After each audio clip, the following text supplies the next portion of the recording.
sweep. They're hoping that Denver Nuggets continue to play playoff basketball. Nikola Jokic. Bruce Brown drops the hammer. A little head fake from Jokic. Denver up 7. And no DiVincenzo. He's done for the year with the Achilles. No Ant for Minnesota for a period of time anyway with the knee. So you expect Jokic to probably be his best tonight. He's going to have to be here as the shot clock and the game clock in the first half wind down. A deep three. Jokic buries that. His third career playoff half with 10 or more points and assists, the most by any player since 97-98. It's a 9-point Denver lead at the break. Jokic, Murray, baseline, beautiful assist. The two stars at their best for Denver in this one as they lead by 19. Spencer Jones on the break. And Denver's rolling. Now it's Jokic, Christian Brown, down the lane. This Timberwolves defense has been hellacious throughout these playoffs here. Denver's getting theirs as they lead by 21. T-Wolves continue to fight. Oh, Nasri with the handles. Float game.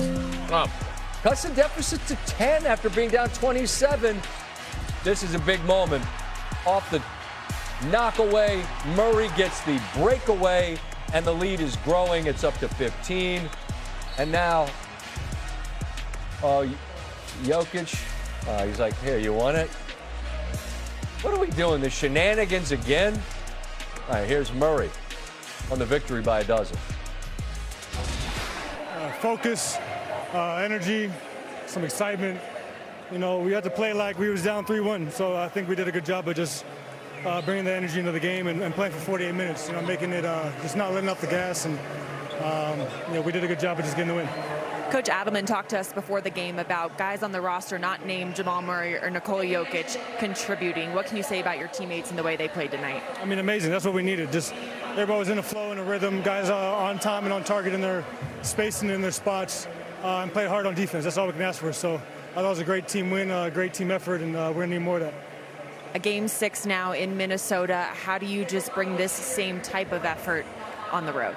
It's the same situation. So we got to bring the same energy. I think we got to be poised, be relaxed when we go into their building. You know, no one's going to be rowdy. No one's going to be a fun, exciting game for them. So we just got to keep our composure and you know, limit the mistakes that we make on the court. So if we do that, we'll get a chance to win. So the Nuggets season remains alive. Denver favored to win the series now as the Timberwolves, due to that knee issue for Anthony Edwards, expected to miss the rest of the series. Nuggets 6.5-point favorites Thursday in Minnesota, a -150 favorite to win the series. Janae Ogwumike joins us to discuss just that. We know that Ant is out. We know that, unfortunately, another Achilles for Dante, another Achilles injury, in the playoffs, and the NBA's had a number of those in the last couple of years. So the Minnesota situation is going to be the same, but Denver's the one that has to win. What's your sense of what we see in this next game, Game 6 back in Minnie? First of all, Scott, you had me laughing out loud when you called out Jokic's shenanigans at the end. That tickled me because it's something we've seen over the course of this series. But you know what actually lives rent-free in my head as a basketball analyst? I know it's been more of a human series for Nikola Jokic, but I feel like my anxiety as an analyst is that we're going to look back in a decade or 2 decades and ask ourselves, were we too casual with Nikola Jokic's greatness? Were we too casual with him being one of the greatest offensive scorers and generators ever? This was Jokic's third triple-double when facing elimination in the playoffs. And yes, we know that a number of the Timberwolves stars are out. Ant Edwards is superstar. But still, are we desensitized to what he's doing? 16 assists. And the usual suspect, Jamal Murray, who you just heard, was typically on the receiving end, but it wasn't just him. Jamal averages, 26 on 50% shooting in elimination games. But Spencer Jones had a playoff career-high 20. Cam Johnson had a nice dunk. He was flowing out there. So when you think about Jokic's impact, it's not just that he gets you near 30. It's the fact that he's consistently getting you at his best. 15 to 17 assists. And the transformative power of Nikola Jokic is that he can take a role player, a star in their role, and get you all-star production just by how he passes the ball. It's so difficult to have conversations about star players because people take their side up and they're gonna rep their guy and say the other guy sucks. That's just how NBA conversations tend to go, and that's what happens, I think, with Jokic. As you asked the casual question, I'd ask if he feels pressure, but he seems not to. But I feel like if you're Denver, Chiney, you without Ant and with no Dante, like as rugged as Minnesota is, and all credit to them for who they've been. Denver has to figure out how to win this series. I feel like all the pressure's on Denver down 3-2 to figure out how to get this thing home and win it. Don't you feel the same? Completely agree. Absolutely. And a lot of people might say, oh, it should be a layup for the Denver Nuggets to win. Have you not been watching this Yeah, I don't think Timberwolves that. team? They have been galvanized. They have been galvanized because on the surface level, a lot of people would say, hey, no Ant, that's 30 points per game. But really, Rudy Gobert has been masterful. You have a 4-time Defensive Player of the Year guarding that 3-time MVP. And so it's not a walk in the park. They're going to have to go on the road and do it again. And we've seen what it looks like. And lastly, I'll say this, SVP. I understand why many Minnesota fans get their favorite players tattooed on them because they play with their heart on their sleeve. And so this is still not easy. Denver will have to show up. We completely agree. We completely agree. It's like a legacy question, though, for Denver. After the title, they have not been great in the playoffs. He gets dunked on so hard. Kane eyeballing the rim. That's remarkable, Hops. It's worth just 2, but in this game, 2 was significant. Buckets tough to come by. Paolo Banchero gets one there.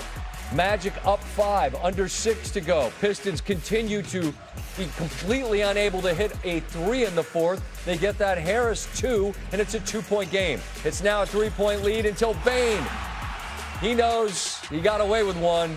Off glass for 3, a team-high 22. Orlando grabs a 3-1 lead over the 1 seed, who was held to 88 in the game. This is the 6th time since seeding began in 84 that an 8 has a 3-1 lead on a 1 in a best-of-7 series. In 4 of the previous 5 instances, the 8 won the series. Some hope, though, for Pistons fans, including our very own DeCourty. The only 1 seed to ever erase this deficit and win was Detroit in 2003 against Orlando. Jamal Mosley knows. Still need 1 more win. Job's not finished. I wanted to go in there with that clip of Kobe saying, hey, job's not done, job's not done. But the reality is the job is not done. We've given ourselves the chance and put ourselves in position with a 3-1 lead to go get the 4th. And that's it. It's shocking that you're in this position now. I mean, going into it, shocked. But with the way that we've been playing, you know, that stuff's not good enough to win games. And this league's too good. They're a good team, so you know, they're out rebounding us, turning me over. And we haven't hit enough shots. Our defense hasn't caught its footing, so you know, it's not shocking that we're losing games playing like that. Chiney Ogwumike joins us now to talk Magic. Yes, this team was reeling at the end of the season. They made it the hard way through the play-in to get here, up 3-1. So by all means, let's tip our cap. But on the other side, we're talking about a 1 seed, and I'm looking for some explanation of what Detroit is doing that explains their performance. What would you say to try to explain it away?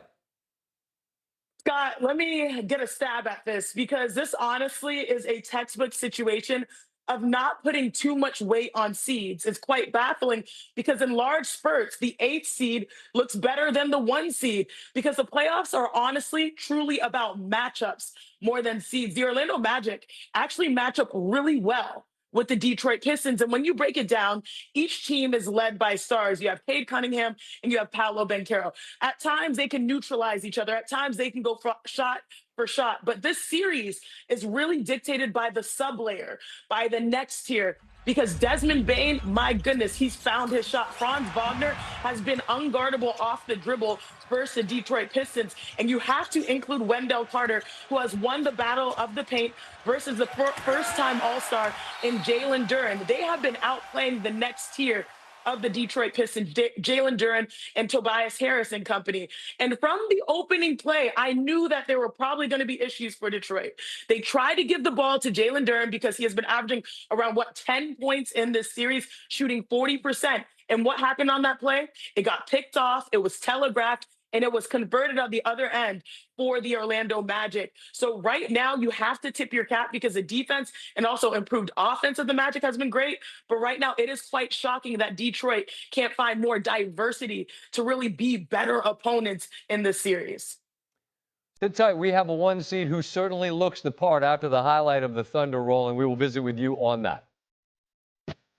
Thunder are a wagon. What's your budget on this show? Let's see.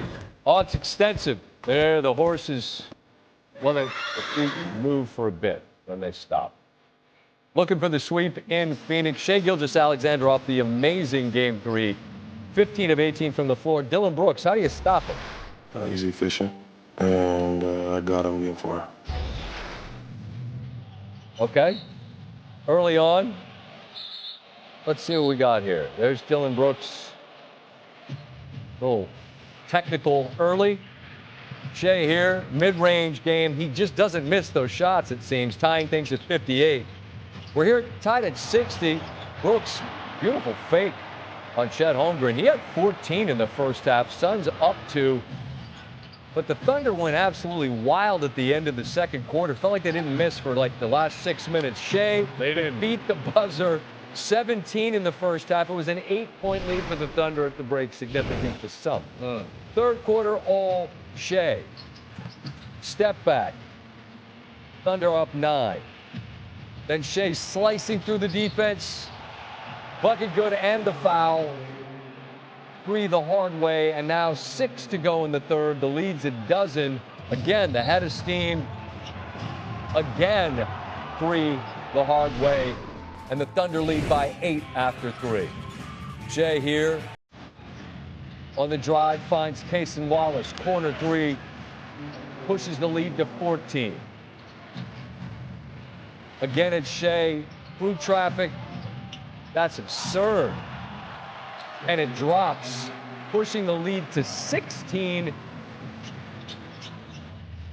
And about 5 to go. There's Chet. Again pushing the lead to 16. Thunder by 9. And they move on by a sweep. The Thunder have now played 3 first-round series under head coach Mark Daigneault. They've swept all of them. That streak of a dozen consecutive wins in opening rounds, the 4th longest by a head coach since the current playoff format began in 1984. Trailing only legends Pat Riley and Phil Jackson, and Daigneault's just getting started. Today is back with us, and the Thunder were unthreatened and unbothered by this Phoenix team. No surprise, led by Shai, who was brilliant, particularly games 2 through 4, where he was 38 of 60 from the floor.